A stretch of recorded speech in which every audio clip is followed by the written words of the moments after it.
এবছরে 2026-এ আশুরার রোজা হচ্ছে বৃহস্পতিবার এবং শুক্রবার। এটা হচ্ছে উত্তম, এটা হচ্ছে সব থেকে আফজাল উত্তম।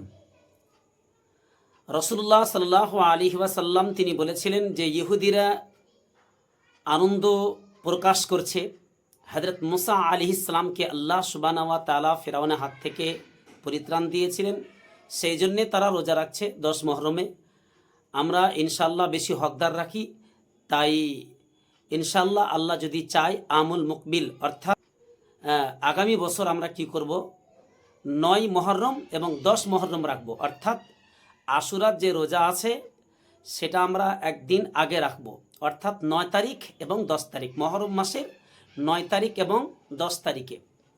এখন কথা হলো, কেউ যদি 9 তারিখে রোজা রাখতে না পারে আর যদি 10 তারিখে রোজা রেখে ফেলে, অর্থাৎ যেমন আজকে শুক্রবারে যদি কেউ রোজা রেখে ফেলে, তাহলে পরে তার উচিত হবে 11 তারিখে রোজাটাকে রেখে নেওয়া। তার জন্য কর্তব্য হবে যে 10 তারিখে রোজা রাখার পরে পরে 11 তারিখে সে যেন রোজাটাকে রেখে নেয়। রাসূলুল্লাহ সাল্লাল্লাহু আলাইহি ওয়াসাল্লাম তিনি হাদিস উল্লেখ করেছেন, সুমু ইয়াউমে আশুরা, আশুরার দিনের রোজা, খালিফু ফিহিল ইহুদ, তোমরা ইহুদিদের কি করো, সর্বসময় বিপরীত করো, খেলাফ কাজ করো, ইহুদিরা যে কাজটা করবে তার বিপরীত তোমরা কাজ করো।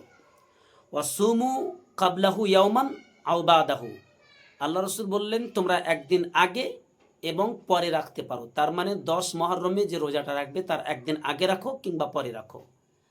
যদিও হাদিসটা দুর্বল, তবে কেউ যদি 10 তারিখে রোজা রেখে ফেলে তাহলে পারে তার উচিত হবে 11 তারিখে রোজা রেখে নেওয়া।